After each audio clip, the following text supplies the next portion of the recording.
Ma'am naman, tuloy-tuloy na ang ating pananamba. Narito po tayo sa pinakamahalagang bahagi ng ating pananagawain, ang pagkain ng salita ng Diyos.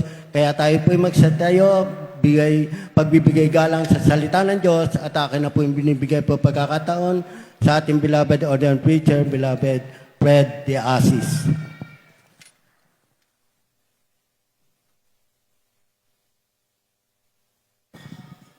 God bless you po, beloved preacher, beloved mother. Lando, magaling. Tayo po'y manalangin na mahal. Hallelujah, hallelujah, praise the Lord, hallelujah, praise the Lord. Maraming salamat. Malapit ni Jesus, sa matamis na banal na presensya. Hallelujah, yung binuhos sa aming kalagitnaan. Maraming salamat, malapit noon, sa paglagis sa mga pag-awitan, sa mga patutuo, sa mga awitin ng Children's Choir, Rose Choir, Youth Choir, higit sa lahat sa awitin ng Jesus Finest Generation Choir, mga tugtugan, instrumentalists. Salamat sa mga anak matatapat sa pagbibigay. Sa pag-aaral salita, malapit ni Jesus, ikaw magpala. Sa ganakin, wala akong magagawa. Masalam ako sa inyo sa nang dalangin aming ginagalang, malapastor. Bless the children once again, Lord, through your word. At aking sinasaway lahat gawa ng kaaway. I bind you of Satan in the name of Jesus. Di mo sa milipanda, sa napusing spirit, I command you in Jesus' name, kasal. Right now, in the name of Jesus. In the name of Jesus. Amen and amen. Hallelujah. Praise the Lord. The highest praise, glory, honor, and power belong unto our Lord Jesus Christ, the King of kings and Lord of lords. I'd like to give double honor and respect the beloved pastor, Evangelist Will Estrada Almeida, the end-time prophet, our loving God. And we'll always remember, cherish the blessed memories of our beloved assistant pastor, Rina C. Almeida, a beloved mama dear, sa kanilang mga beloved children. At nabati ko rin po, sama po natin, beloved in-laws, ating beloved Mr. Pogs, beloved Ma'am Esther, God bless you po sa mga kasama ninyo, God bless you. Pwede natin malapit noon. Nabati ko lang ating beloved preachers, beloved workers, mga wait, mga ating mga nugtog, sa ating mga webcast viewers, at sa inyo lahat na mahal. Magandang hapon po. Pwede natin malapit noon. Kindly read Revelation chapter 3, verse 10 up to 12. Apokalipsis, Kabanatang 3, 10 hanggang 12. Sapagkat tinupad mo ang salita ng aking pagtitiis, ikaw naman ay aking iingatan sa panahon ng pagsubok na darating sa buong sanglibutan, upang subukin ang mga nananahan sa ibabaw ng lupa. Ako'y dumarating na madali, panghawakan mo matibay ang nasa iyo, upang huwag kunin ng sinuman ang iyong putong. Ang magtagumpay ay gagawin kong haligi sa templo ng aking Diyos, at hindi na siya lalabas pa doon, at isusulat ko sa kanya ang pangalan ng aking Diyos at ang pangalan ng aking bayan ng aking Diyos, ang bagong Jerusalem na mananaog buwan sa langit mula sa aking Diyos at ang aking sariling bagong pangalan. Amen. Nagsasabi, praise the Lord. My new name. That is our topic for today. My new name, ang aking bagong pangalan. Bagong pangalan ng ating malapay noon. Mayroon palang bagong pangalan malapay noon, pero hindi po yan literal na mahal. Hindi po literal. That is metaphorical. Mayroon pong ibig sabihin. Mamaya, basahin natin muna ulit. Sapagkat tinupad mo ang salita ng aking pagtitiis, ikaw naman ay aking ingatan sa panahon ng pagsubok na darating sa buong sanlibutan. Ano pong pagsubok na darating sa buong sanlibutan?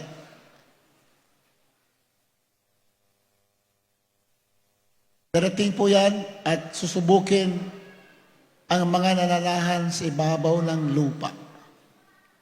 Ito po yung huling pagsubok. Tinutukoy po dyan yung huling pagsubok sa mundo bago bumalik ang ating mahal na Panginoon. Kailangan napasahan yan. Mapasahan natin, mapasahan ng mga tao. Dahil unbelievers, believers, and non-believers will be tested. Susubukin lahat before bumalik ang ating mahal na Panginoon. Alam naman natin na ang mahal na Panginoon nadala siya nung maraming tao na pahamak when Lucifer rebelled. Diba? Nung si Lucifer ay nagrebelde, maraming nadamay. Amen ba naman? Maraming nadamay na tao, maraming napahamak. Even angels. Anghel na, mga anghel na yan. Nasa presensya na ng Diyos. Araw-araw, kasama nila ang Diyos sa langit. And yet, napahamak pa rin sila. Kaya, the Lord, our Lord Jesus Christ will see to it na no rebellion will happen any longer, anymore. Ayaw niya na mangyari na may rebellion pa na mangyayari. Pag siya'y naghari na sa lupa and all over the universe, yung alisin na yung kasalanan, He will reign forever and ever, wala ng kasalanan, sisiguraduhin niya na wala ng rebellion na magaganap. Palapakan natin, mahal na Panginoon. Amen? Kasi nadala siya eh. Many people perished because of rebellion. Anong dahilan why Lucifer rebelled against God? Yeah? Si Satanas kaysa nag-rebel. Katulad ang pangalan niya, hindi naman Satanas. Previously, his name is Lucifer. Which means the covering cherub, the morning star. He is a model angel, perfect in beauty and wisdom. Ganun si Lucifer. Talagang napakaganda ng pagkalika sa kanya, perfect in beauty and wisdom. Ngunit siya'y nagmataas. Yun ang kasalanan ni Lucifer. Mahal, sabi niya, gusto ko maging katulad sa kataas-taasan. I will be like the Most High. Lucifer forgot that he is just a created being. Nakalimutan niya siya nilikha lamang. Nagmataas siya sa Diyos. So pride ang dahilan. Pride, pagmamataas yun ang dahilan. Kaya si Satanas ay nagrebelde. But the Lord will see to it na hindi na mangyayari muli yan. Palapakan natin, mahal na Panginoon. Amen? Kaya susubukin niya. Lahat lilinisin niya. Hanggang ngayon, kay tayo, nililinis tayo. Lahat. Sisikapin niya na maging humble, maging masunurin. Because sabi nga ng Biblia, pride goes before destruction. Ang pagmamataas na una bago ang kapahamakan. Marami na papahamak because of pride. Kaya, our Lord Jesus Christ will make sure that rebellion will not happen anymore in the millennial reign. And when He reigns in the new heaven and in new earth, siguraduhin niya, wala ng rebellion. Kaya susubukin niya lahat ng tao, mula bago sa bumalik, lahat susubukin niya. Amen? Praise the Lord. Diba,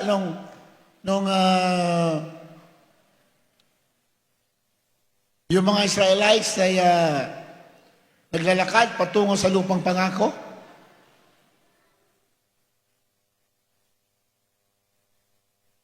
marami silang problema na dinaanan. Isa na dyan, yung nagugutom sila sa ilang. Ano ang sinabi ng banal na kasulatan? Bakit nangyari sa kanila yon? Samantala, ang Diyos ay makapangyarihan. Siya may-ari na lahat ng bagay. Bakit sila nagutom? Bakit kinulang sila ng kanilang mga pagkain, mga pangailangan nila? Bakit kinulang sila? Anong sabi ng Bansulatan? Pinahintulot para mapagpakumbaba sila. Malapakan natin, malapain na. Amen? Yung mga problema pala natin, yung mga hindi maganda nangyayari sa atin, pinahintulot ng malapay noon para pakumbabain tayo. Kasi ayaw niya na mangyari na mayroong mamataas pa. Kasi marami nang napahamak dahil sa pagmamataas ni Lucifer. Siya'y itinapon sa lupa. Tinapon sa impyerno. Mabuti kung siya lang. Nadamay ang billions upon billions of angels. Napakadaming anghel ang napahamak dahil naniwala sa kanya. At pati mga tao napahamak din. Kaya nga, lahat susubukin dahil sa ang makakapasok lamang sa new heaven and new earth, yung mga talagang totally binago talaga. Talagang totally perfect. Hindi na muli makakaranas ng kasalanan. Lilinisin talaga lahat. Ano ang instrumento ng Diyos para tayo maging malinis? Mga pagsubok. Trials. Mga kahirapan, mga problema. Hindi ka dapat malungkot kung may mga problema tayo. Alam niyo bakit? Yan ang instrumento para tayo maging mababa. Para malaman natin na we are nothing. Wala tayong magagawa. We are dependent on God. Na tayo umaasa lamang sa Diyos. Aasa lamang sa Kanya. Hindi sa sarili natin kakayahan. Kung may problema na tayo, yun natin malalaman na tayo dependent pala. Wala tayong magagawa sa sarili lamang natin lakas. Sa sariling dunong. Kaya salamat sa mga trials na yan. Dahil tayo'y naging mapagpakumbaba sa harapan ng ating malapay. Amen? Yan ang layunin, minamahal. Bakit tayo dumaraan sa mga pagsubok? At ito malalaman natin, ito sa banal na kasulatan, the last trial, pinakamahuling pagsubok na mangyayari sa mundo bago dagitin ang mga banal. Ito pinakahuling pagsubok. Sapagkat tinupad mo ang salita ng aking pagtitiis, ikaw naman ay aking ingatan sa panahon ng pagsubok na darating sa buong sanlibutan. Sabay-sabay yan. Yung pinakahuling pagsubok bago sa bumalik, sabay-sabay lahat ng tao susubukin. Upang subukin ang mga lalahan sa ibabaw ng lupa, lahat ng tao. Anong pagsubok yon? That is the mark of the Antichrist. Papipiliin ng tao, Diablo o Diyos. Yan ang pinakahuling pagsubok. Minamahal. Papipiliin. Because the Antichrist will reign. Kanyang kukontrolin lahat. Politics, economy, religion, lahat yan, kukontrolin niya. Pag hindi ka susunod sa kanya, wala ka na magagawa dito sa mundo. Pero ang lahat man nagtitiwala sa mga Pinoon, sigurado yan, tatanggi sa alok ng kaaway. Dahil ang kayang alok, pansamantalang relief, pansamantalang kaligayahan lang. Pero ang mga Pinoon, papahintulot at susubukin tayo kasi ang kayang alok, walang hanggang na kaligayahan sa piling. Amen? Kung kulang tayo sa humility, mahirapan tayo makapasa. Pero lahat tayo makakapasa. Alam niyo bakit? Marami na tayong pagsubok na dinaanan mula nakilala natin ang ating mahal na Panginoon. Amen? Namahal? 11. Ano sabi niya? Ako'y dumarating na madali. O, tingnan mo. Yan ang galang kasunod eh. 10, susubukin mo lang. Papipiliin tayo. Diyos o kalaban ng Diyos. Alam naman natin yan.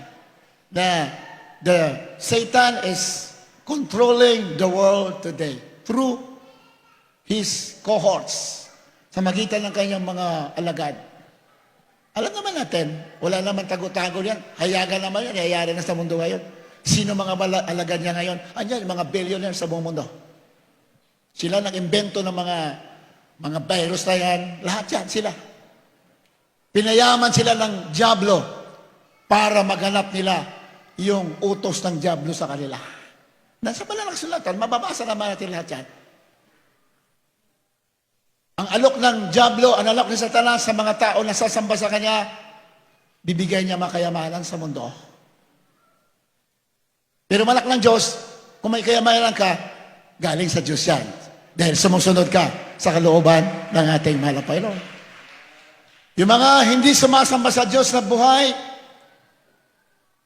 at namumuhay sila dito sa kasalanan sa mundo, yan po yung mga sumasamba sa kaaway ng Diyos.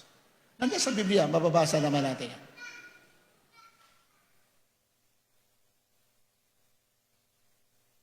Susubukin, papipiliin ang tao. And it is happening right now. Nangyayari na po yan ngayon. Pinapapili na po tayo. Amen? Lagi na po nag-warning mga Panginoon na alam na natin sino yung mga tao na ginagamit ng Satanas para mga tao sa mundo ay tuksuhin. Ayan, alam naman natin lahat yan. Nandiyan naman, wala naman tinatago.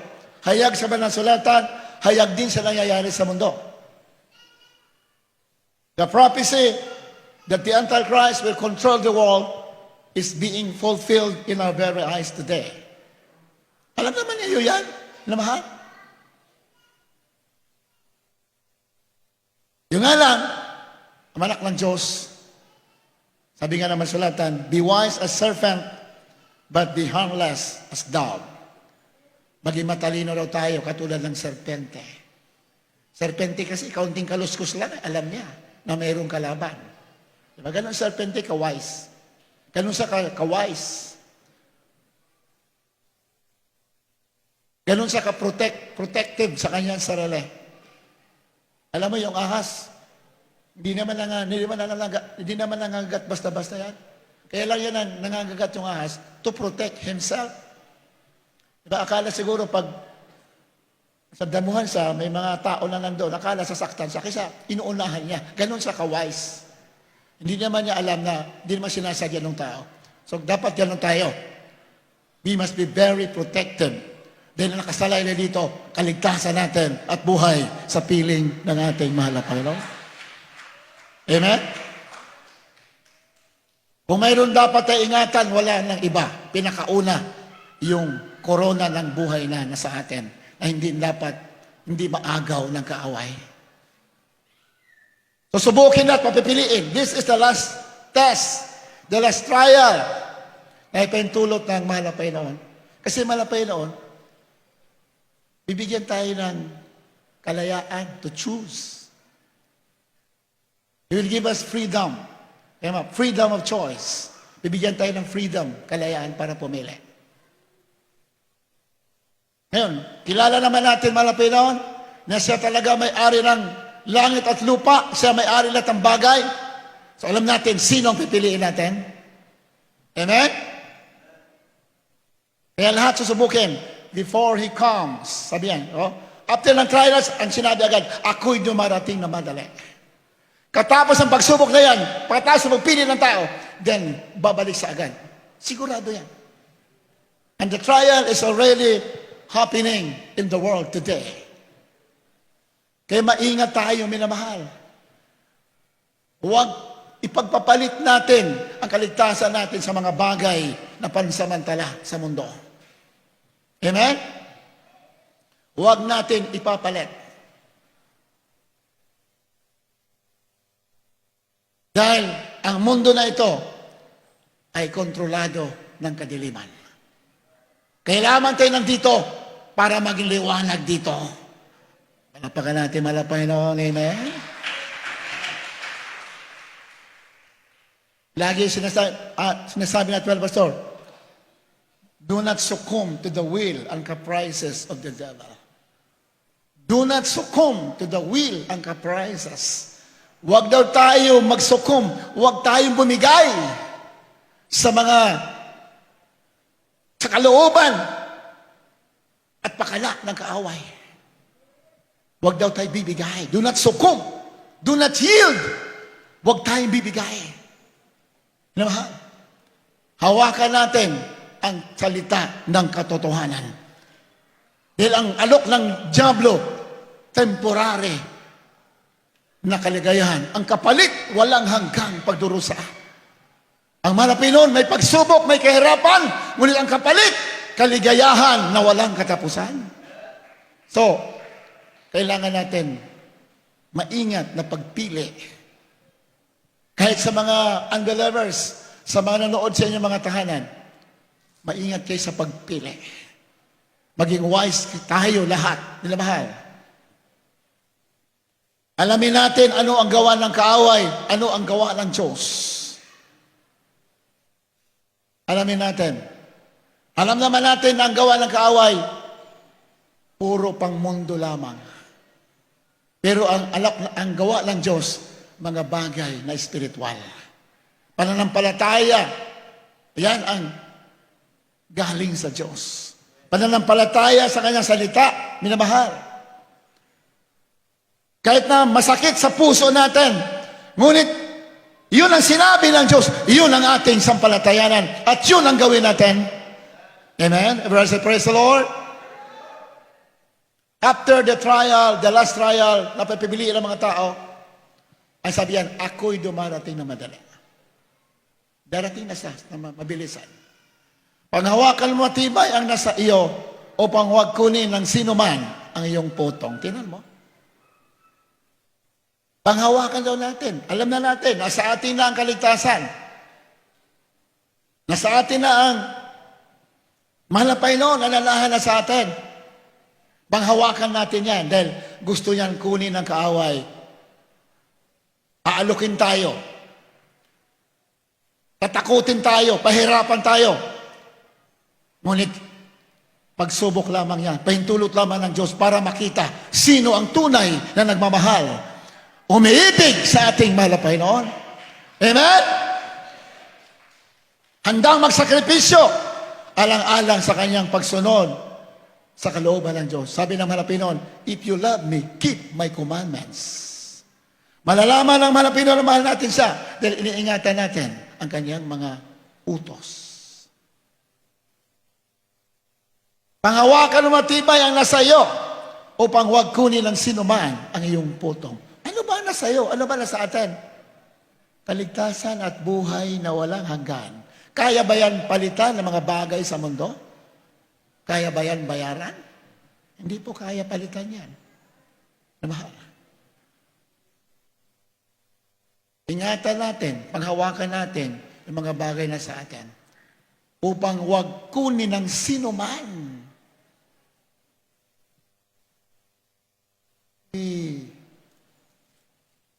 Return. 11. Hold that fast which thou hast, that no man take thy crown. Para wala raw sino mang tao ang kukuha ng iyong putong ng buhay. Sinong tao na yan nakukuha ng puto ng buhay? The beast. Yung hayop. Yung Antichrist. Yun yung tao. Sabi ng Revelation 13, the number of the Antichrist, the beast, is 666. And this is the number of a man. Amen? Di ba? Revelation 13, pakibasa. Yung 666, yan po yung number ng isang tao. Yun ang kukuha ng korona ng mga tao sa mundo. Yan ang gagamitin ng diablo to take the crown, to take the salvation of the people of the world. And that is happening today. Pakibasa. Apokalipsis 13:18. Dito yung may karunungan. Ang may pagkaunawa ay bilangin ang bilang ng hayop sapagkat siyang bilang ng isang tao at ang kanyang bilang ay 666. Amen.